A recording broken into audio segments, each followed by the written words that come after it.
Today's lesson is going to go through the steps to solving an equation when we have variables on both sides. So this is the next in our sequence of solving equations.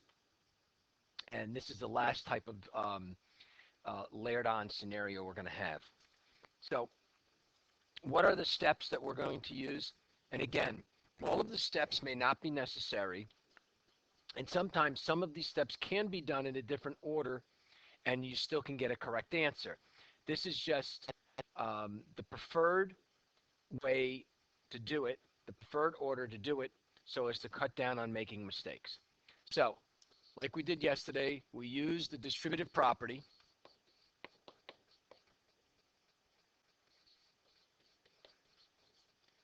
to remove parentheses.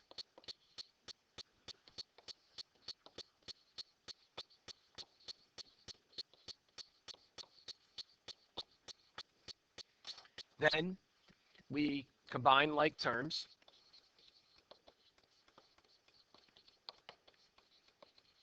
That are on the same side of the equal side.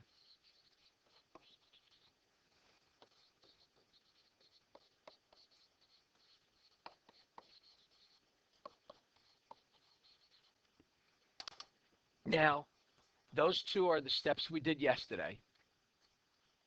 The new step is we want to collect the variables on one side of the equal sign. If you keep in mind that the objective is to get the variable on one side and the constant or numbers on the other side, that'll help you in this process. Now, if we've done the first three steps, we're going to be down to a two-step. So we undo addition or subtraction.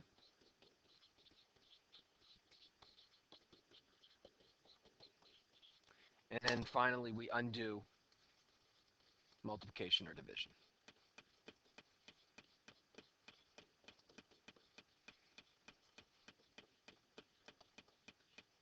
Okay, so what we're going to do is we're going to work through 6 problems, and then we're going to go through a couple of special cases. All right, now, as I said before, not every step is going to be required. So if we look at the first one, we can see there's no parentheses, so we don't have the distributive property. We don't have like terms on the same side. So we're going to step 3, because we have a 5n on one side and a 9n on the other, and we'd like to get rid of one of them. My recommendation, although not required, is to get rid of the smaller one to try to keep numbers positive. So how do I get rid of 5n? I subtract 5n. Please remember to carry down signs to the left. Now I'm down to a 2-step. One step ahead of myself there. Note they're the same sign, so just put them together, carrying down the sign. So I find that n is -7. Now I look at the second example, and I see that I have the distributive property on both sides. So we draw our little arcs to not forget something. Now this looks very much like the first one, so I'm going to get rid of the 5p.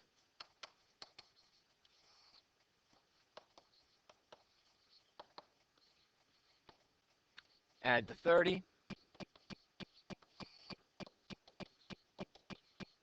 And divide to get p is 19. Okay. Going to example 3. Again, you first want to apply the distributive property. The left side stays as is. The right side changes a little. I now see that I have like terms.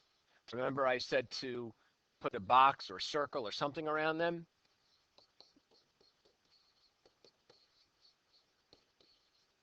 Now I'm back to the first type of problem where I want to get rid of one of my variables.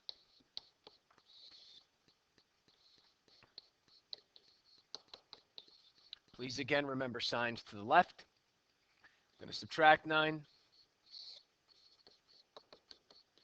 and divide by 2. Okay. The fourth example, again, distributive property.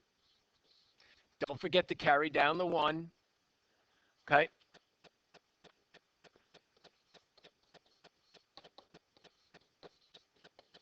I have my like terms, a 1 and a positive 12.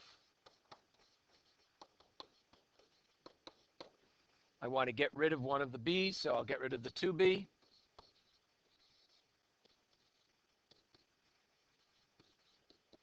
Now I have no choice but to add the 5.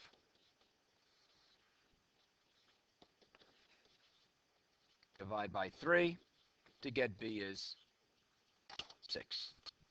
Okay. Now we'll go down to the next 2. Again, distribute.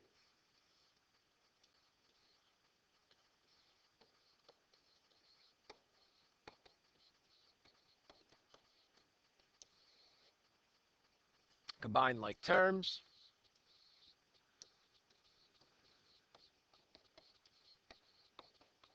Get rid of the 6n.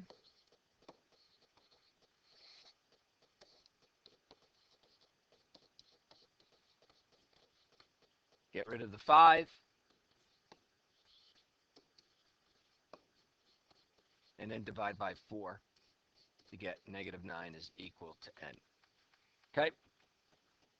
And then the last of these examples,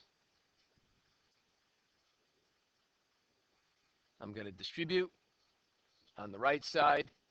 The left side carries down. Combine these 2 like terms.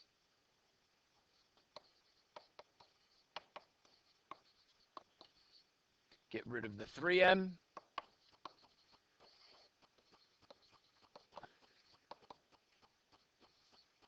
Subtract 9. Don't freak out. Yes, we can have decimal answers. And our answer is negative 8.5. Okay. Now, we want to go through 2 special situations on the next page. Does every equation have a solution? Well, let's see. Let's solve the equation that we have here. I'm going to combine my negative x and negative 6x. I want to add 7x. And what you'll see happen is the x's all cancel, and I'm left with 7 equals 19. Now, is that a true statement? Hopefully you're saying no.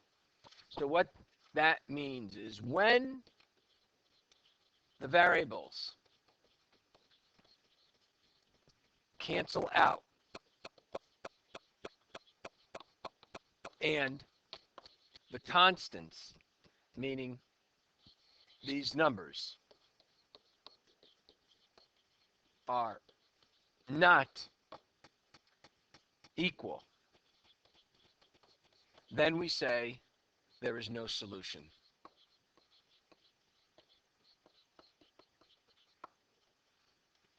This means there is no value that can be substituted in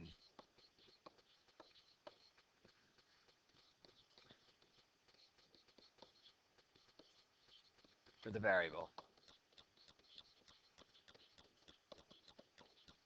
to make the equation true.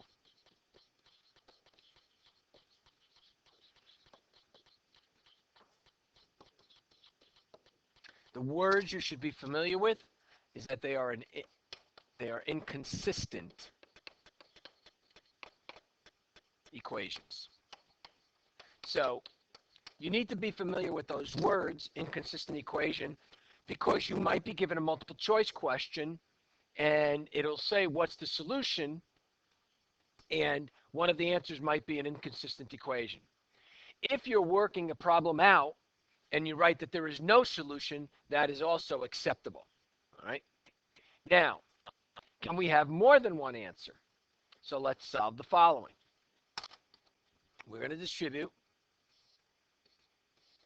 and you should see it's negative 6a plus 12. Not 6, I'm sorry. I'm thinking of square root from a different course. Negative 18a plus 12 equals, wow. Sorry, guys. Everybody freaking out right now. Negative 18a plus 3 equals, it's Friday afternoon, 3 minus 18a. Now, you should hopefully be able to see this, but if you don't, you should see that you have the same thing on both sides. And now, when the variables cancel out, you're left with a true statement. So what that means is when the variables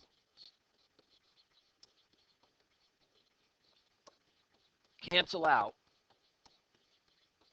and the constants are equal, then there are infinitely many solutions.